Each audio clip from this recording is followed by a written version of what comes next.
Okay, Switchboard Susan from Nick Lowe, who's always been one of my favorites. Great songwriter. Well, this song actually, Switchboard Susan actually wasn't written by Nick Lowe. It was written by Mickey JUPP, who was another person who was big in the pub rock movement, as they called it, in the mid-'70s in England. And there was Mickey JUPP. I guess Dr. Feelgood was probably the quintessential pub rocker band. But yeah, Nick Lowe was part of that. His band, Brinsley Schwartz. There was Ian Dury and the Blockheads and others. And their whole thing was, you know, kind of just semi-sloppy. It was like good barroom music. It wasn't the kind of music that bands were doing at that time, where you spend months in the studio, you know, tightly crafting some perfect song. It was more like trying to capture their live show, and their live shows were spectacular. If you ever get a chance to look up some videos by Dr. Feelgood, you'll see what I mean. Very exciting stuff. Anyway, and of course, Nick Lowe was one of the very best, and he went on to have quite a career with Rockpile and solo, and of course, his biggest success was Peace, Love, and Understanding. The Elvis Costello recording of that made him a lot of money, and even more than that, there was a version of Peace, Love, and Understanding, apparently on the Bodyguard soundtrack. It wasn't even Elvis's version. It was this version I've never heard of before, and it was a huge seller, and he made a lot of money off that. So this is, you know, roots music, basically. It's like pumped up roots music, louder and faster. And the members of Rockpile are that's who plays on Switchboard Susan, and actually on most of Labor of Lust, the album that it came from.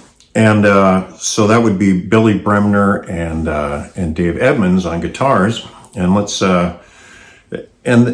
you know, there's a lot of ad-lib and kind of improv on the guitar parts of this song and all of their stuff. So I'm going to show you one way to play it, and you can mess with it and do whatever you want, because that's the nature of this kind of music. Anyway, let's get to that. So let's look at this main riff here. It's we're in the key of C.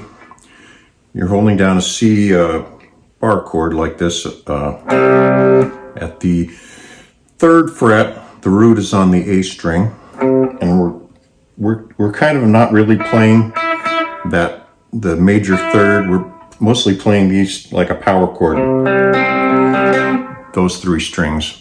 Anyway, and like this kind of rhythm.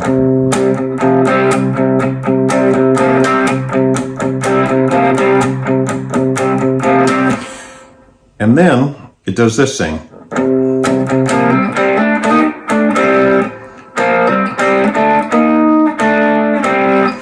So that's,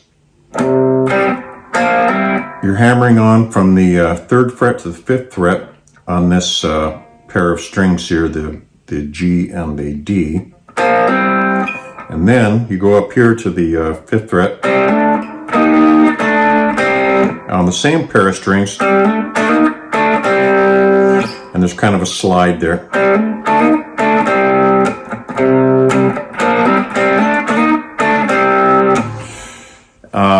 And you know, there are variations of that throughout the song. Sometimes it's like, sometimes it's like, and the rhythm of when you're just hanging on the C chord, that changes sometimes too. Sometimes it's just like, and sometimes it's more like,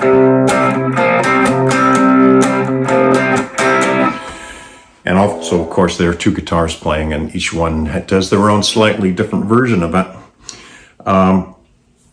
So let's get to the I'm a long distance romancer, that part. That's a fragment of an F chord, which would be like this. You want to get this G note in there. I find it easier to play up here, so it's like this.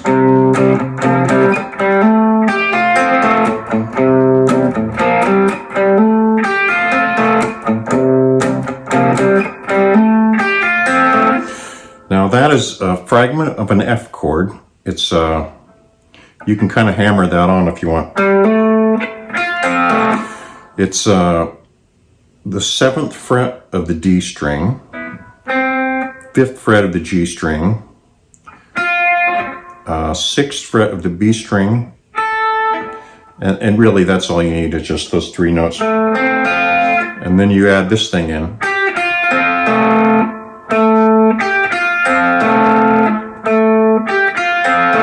Like that. That's just the 9th fret, or excuse me, the 8th fret. So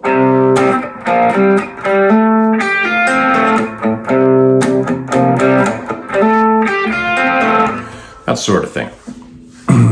And maybe the coolest part of the song is where it stops on the F chord. She's a greater.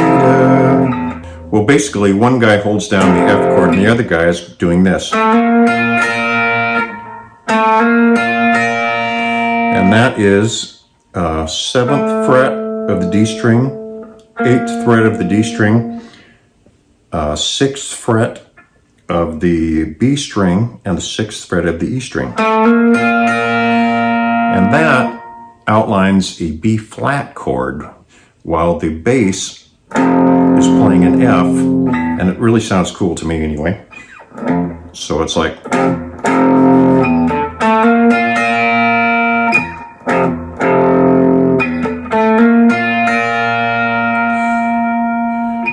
Anyway, and so that's basically the whole rhythm part of the song.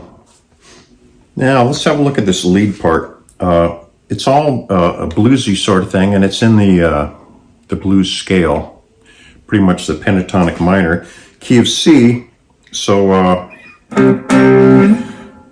we start off here on the 13th fret of the high E string, and we're going to bend that.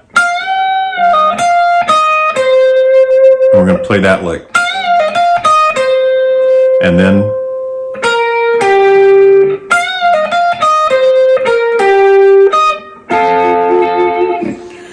so that's, we're going right down the blues scale there. But then we go back up to the 11th fret of the high E string, and then down to these 2 notes on the 10th fret of the G and B string. So the whole thing is...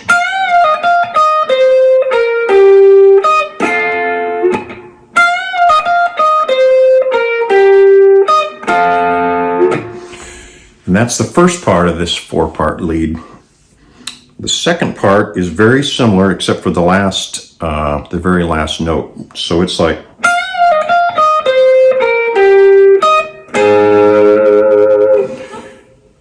And you're ending up with on the 13th fret of the G and B. So before that, it's all the same.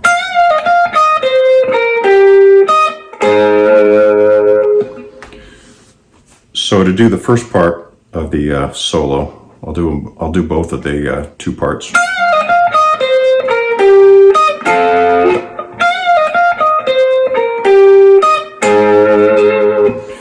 Now we repeat the first part again. That's the 3rd part of the solo. We just repeat the first part.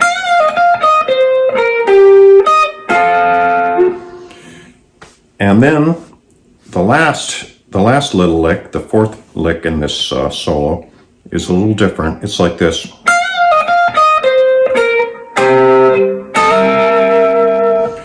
So starts off the same. Then we play the G string and the B string. G string on the 12th fret, B string on the 13th.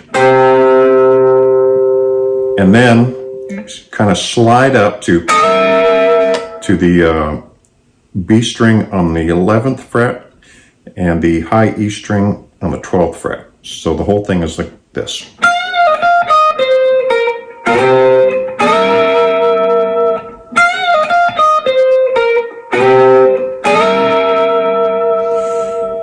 And that's the whole solo.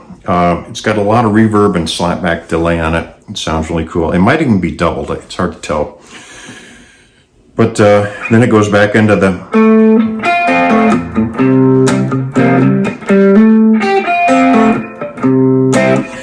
And that's pretty much the whole song. I hope you have fun with it. I really think it's a fun song to play. Very catchy.